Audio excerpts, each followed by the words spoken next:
The last major holdout on LGBT is the Muslim world. And the powers that be in the West are asking one question: how do we get Muslims to accept homosexuality and the gay and trans lifestyle? The answer to this question is clear for them because they have used a strategy to get America and Europe to accept LGBT. Two gay media strategists, Marshall Kirk and Hunter Madsen, developed a 6-point plan for what they called overhauling straight America. This strategy they published in 1987 and was later developed into a larger book called After the Ball. The purpose of this strategy was to mainstream LGBT. And the strategy was so successful that within 20 years, they were able to turn a deeply conservative Christian country, the United States, into a country that celebrates openly every aspect of the LGBT ideology. Now we see the same exact strategy with some slight modifications being used on the Muslim world.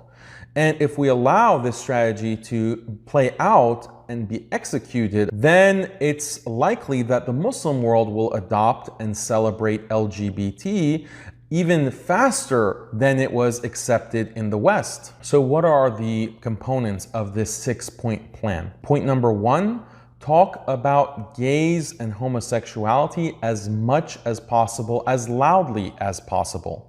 The goal is to desensitize.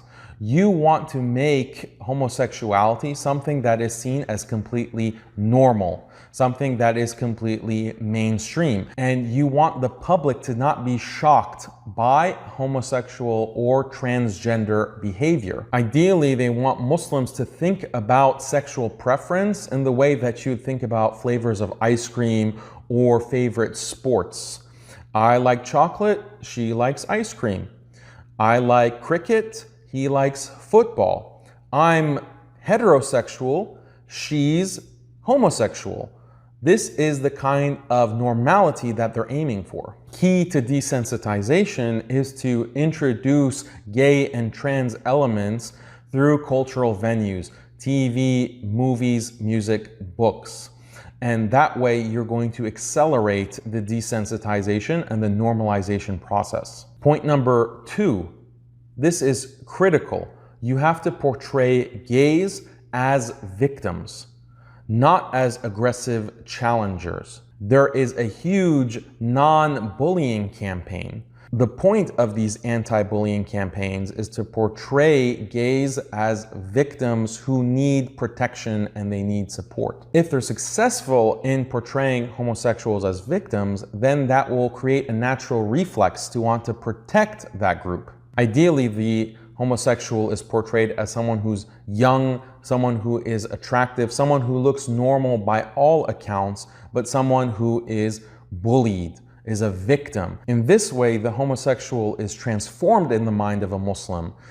In the mind of a Muslim, homosexuality is associated with Qawm Lut, and they were by no means victims. They were in fact the aggressor. But through an anti-bullying message, the homosexual is transformed into an innocent victim and indeed a symbol of innocence in need of protection. Point number 3, give the protectors a just cause. So anyone who's outside of the newly identified victims, the LGBT community, takes on this protector role. They need a just cause that they can rally behind. What is this just cause? You can make it about diversity, and this is something that Muslims already value because of Islam. So make LGBT a part of the diversity that Muslims can celebrate. You can also give Muslims the just cause of protecting rights. Protecting huquq is an important part of standing for justice within Islam. Muslims are not going to support the homosexual act itself. So that has to be decentered. What should be the center of concern is anti-discrimination. Are you going to discriminate and bully and unfairly condemn these poor innocent victims? That's the narrative that needs to be propagated throughout the Muslim world. By focusing on anti-discrimination, no longer is homosexuality about men penetrating each other's rectums in a kind of sexual fetish. That's not a cause that anyone would get behind. In fact, it's a cause that Muslims would be repulsed by and would reject. But if you change the conversation to be about anti-discrimination and something positive, like the fight for liberty, the fight for rights, then that becomes a positive message that Muslims might be more inclined to support. Point number 4 is really subtle. Emphasize that homosexual behavior is haram. Now, this might seem counterintuitive. If you focus on the haram aspect of this behavior, wouldn't that move Muslims away from LGBT acceptance?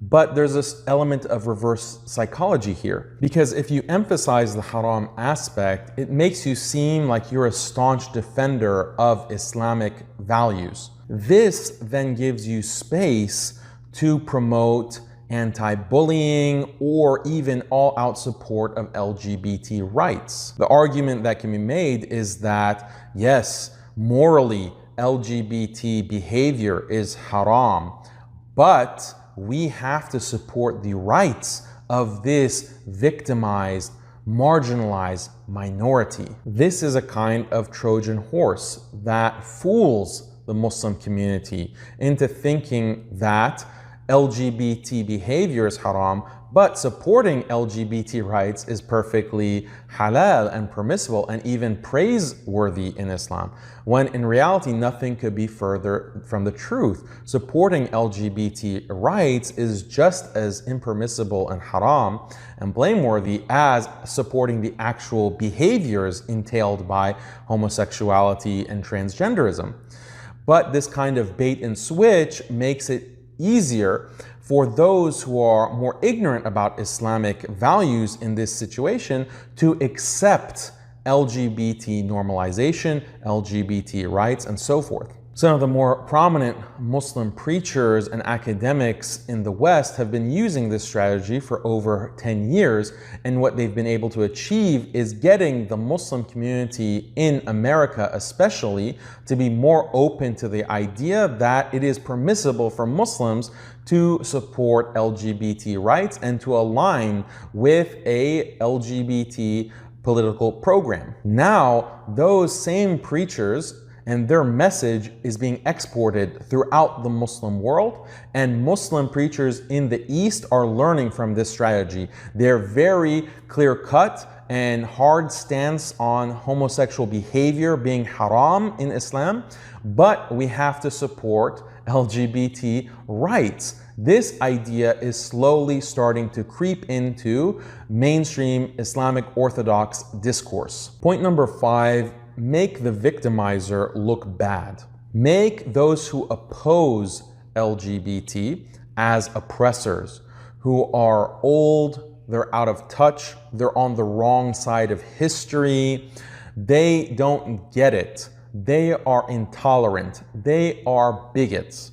This is an important part of this victimized oppressor dynamic that is the framing of the entire LGBT proliferation movement that you want to create in the Muslim world. If this marketing campaign is successful, then the average Muslim will not want to associate with anyone who is anti-LGBT or in any way opposes that program. At first, this will create a culture of silence where the average Muslim doesn't want to risk speaking out and looking like a bigot or being accused of intolerance.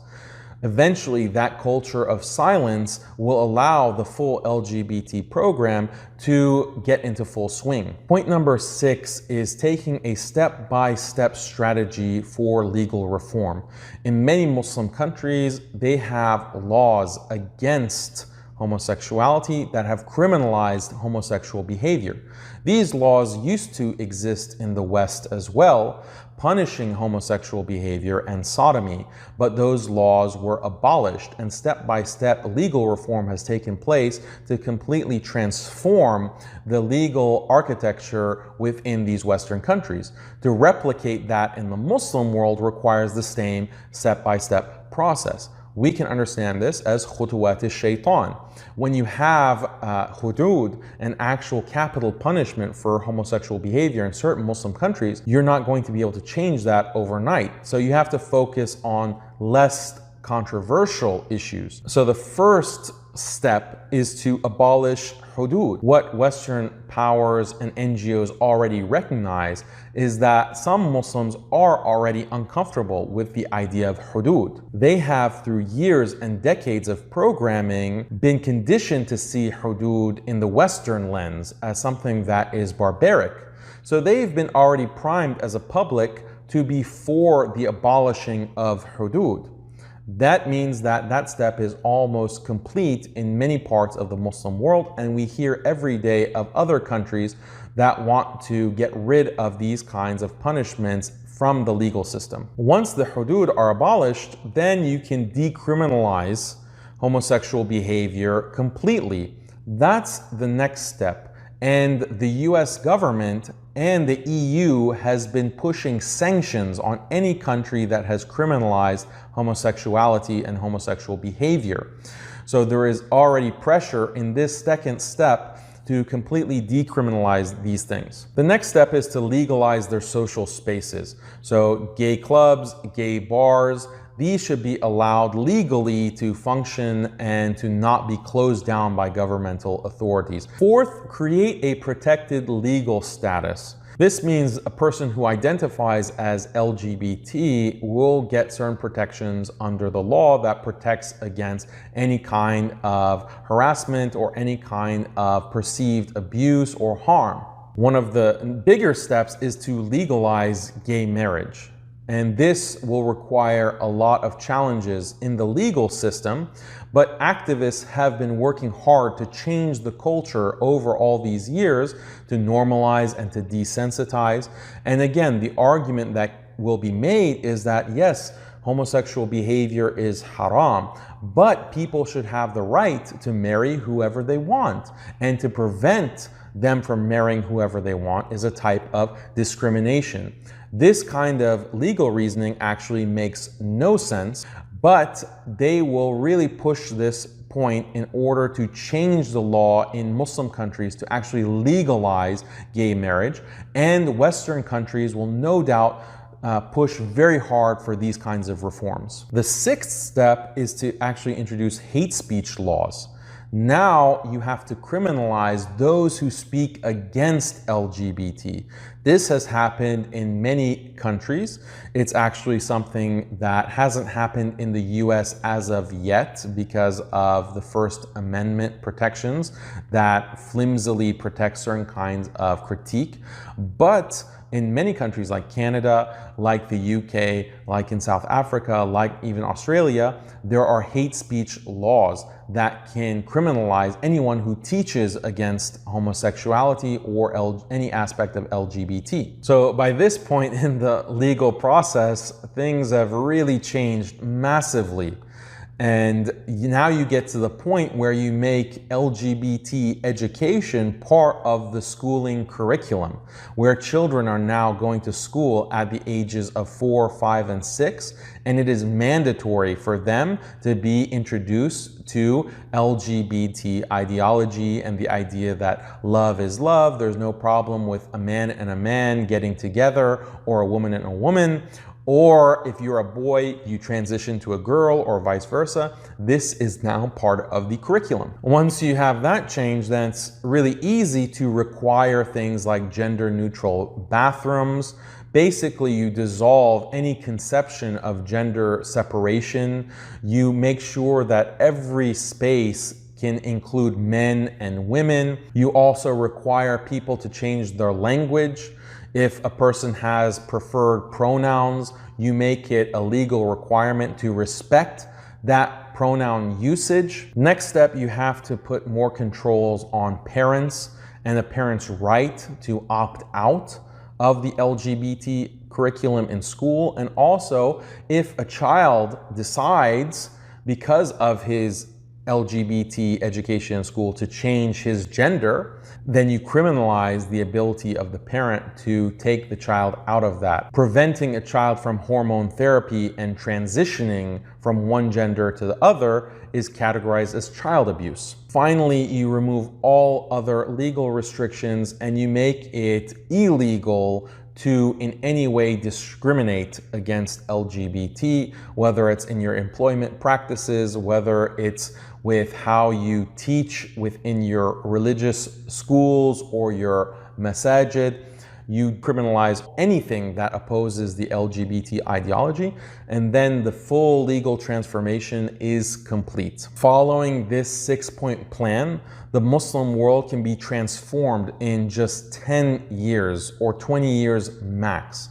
Have you noticed these steps being implemented in your country? Who are the main politicians, the main religious figures, the main actors and media personalities, the main academics that are pushing this? Knowing the plan is the first step in countering the plan.